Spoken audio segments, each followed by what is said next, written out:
God is love. God is love. What does that mean? If He is the definition, the very definition of love,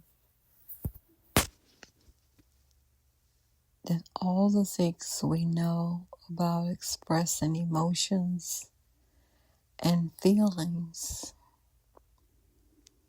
have been misinterpreted. Perhaps someone brings us joy, or we feel joyful when we're around someone.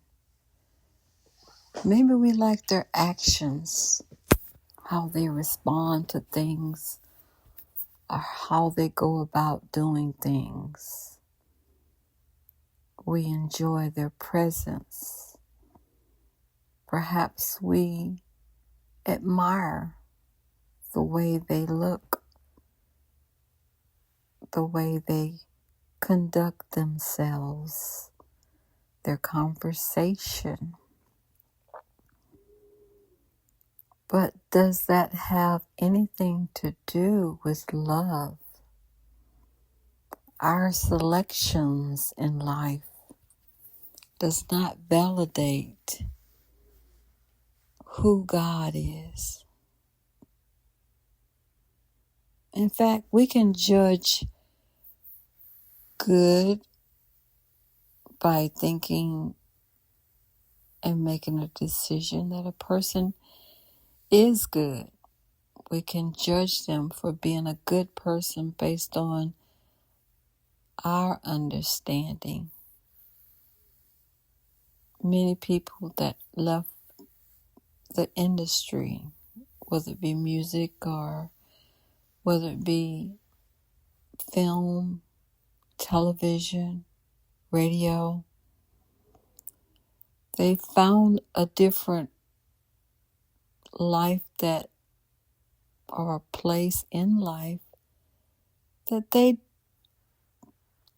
didn't agree with. All of a sudden, all the things that they thought they knew about what love was supposed to feel like, maybe being in the spotlight or being around people in the spotlight, they found out it was grungy and dirty and dark, and they ran from it.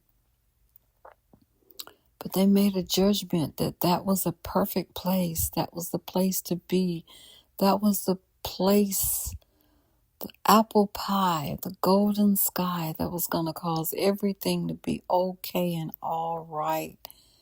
A perfect new vision, a perfect life, a perfect place now would open if they just got there. And most of them we hear the stories about, they not only left, but they ran. They ran from it. So we can judge and think that things are going to be better, or that this is better, or this person is so good. Maybe they smile a certain way or dress a certain way.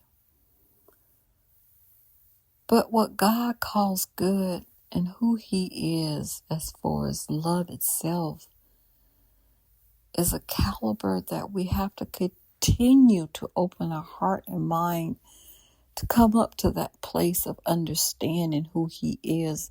And it's an everyday journey to know who He really, really is. It won't come through a visual decision by characteristics or clothing or style, fashion, or any of those things, because God is spirit. So in order to know Him, we must really open up our heart, our mind, our souls. And even to know His creations. He created mankind. And even if we've judged them for bad or think that they're a horrible person, or we use the hard word loser and make a decision who's good, who's bad, who's right, who's wrong, or who's successful and who's a quote unquote loser based on whatever information we have. None of those things are godly. None of those things tell us who He is. We'd have to go to that place, that really quiet place, to open our souls, our hearts, our minds, to allow Him to present Himself to us. What was Adam and Eve clothed in? What died that day they ate the forbidden fruit? Why did they feel naked? What lifted and left them that was so precious, so brilliant, so fulfilling? Something they walked in that was so glorious that covered them from head to toe. God is love.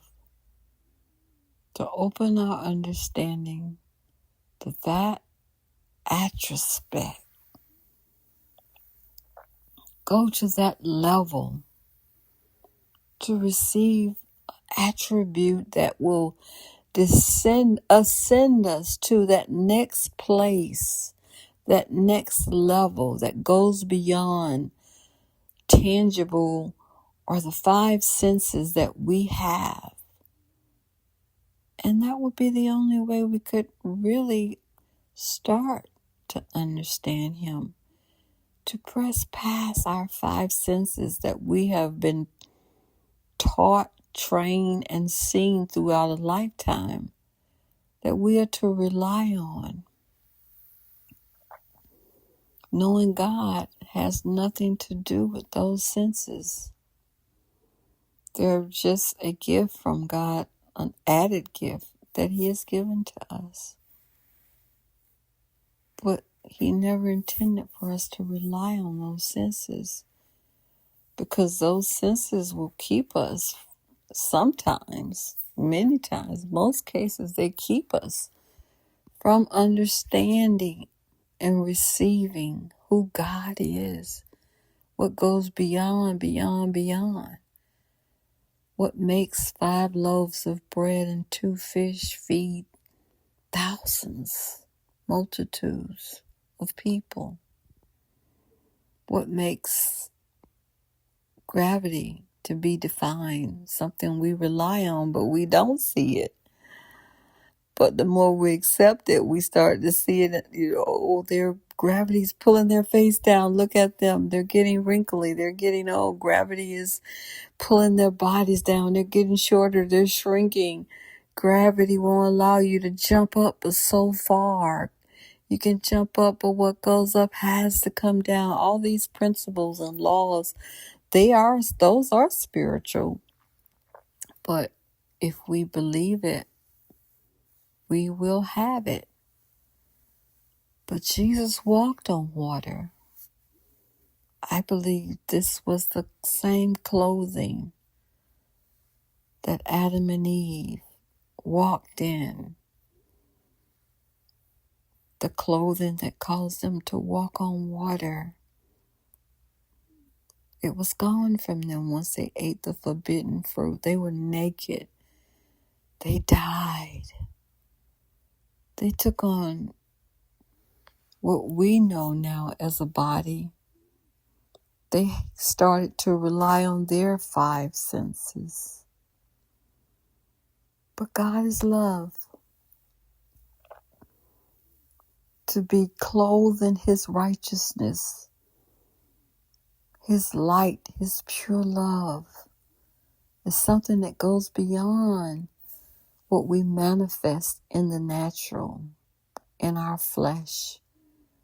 It's been said, love yourself, love you. Do all these things in your flesh. Make it happen. You got to do it if it's going to happen. If the world is going to be a better place, you start doing it with you. All the niceties and the little accolades that continue to cause us to rely on ourselves. And then when we fail, our life starts to crumble and we get the great weight of guilt, disappointment on our shoulders. And God never told us to rely on our flesh. To rest in Him is what He says. I'm love. I'm going to show you what real love and light is like. I'm going to clothe you in love, clothe you in my righteousness, in my light, because my Son died for you all to have back what was stolen from Adam and Eve. But I chastise those that I love. Why does He chastise those that He loves? Because He wants us to come away from darkness, come away from leaning to our understanding, and come back for the yokes to be destroyed off of our life, the bondages that we live in, the burdens that we carry relying on the flesh and others in their flesh. That's why He chastises us. Come out of darkness. Come out, baby. Come out. Come into the light. So He's wooing and beckoning us.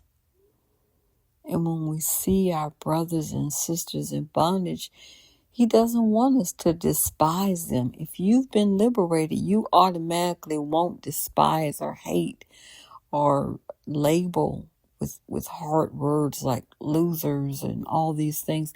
We won't label or detest, despise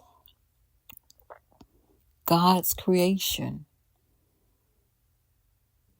Yes, the wheat and tare must grow together. The tare is all around us. But still, God said, love your enemies. Love, does that mean I just jump up in your lap and let you bang me over the head with a hammer because that's what you do? That's what terror does, is torture and torment God's people? No, I don't subject myself. I don't surrender to my enemies. I surrender to God. But understanding that love means His enemies are my enemies. They're His creation, a part of His creation, but they're His enemies. Anything that is working against God is an enemy to God. But guess what? He will chastise. He will do the chastisement. It's not up to me to detest, to be upset, to be angry with the children that are quote unquote good children, bad children, quote unquote disobedient children, whatever attributes or downfalls or accolades.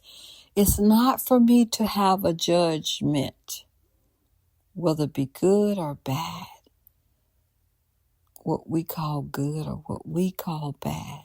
It's not for me to make a decision based on fashion tastes, based on the brightness of a smile, or the sweet or bitter words that come from a person's mouth. But it is up to me to yield every day to the presence of God, the words, the wisdom of God, to know and open my heart to get to know who He is, to die daily to my flesh or lean into my understanding of how things should be and go. If God is love, the prayer daily should be, help me, Lord, to know you. And that if you chastise those that you love, don't let me get in the way of your chastisements. If you're angry with the wicked every day,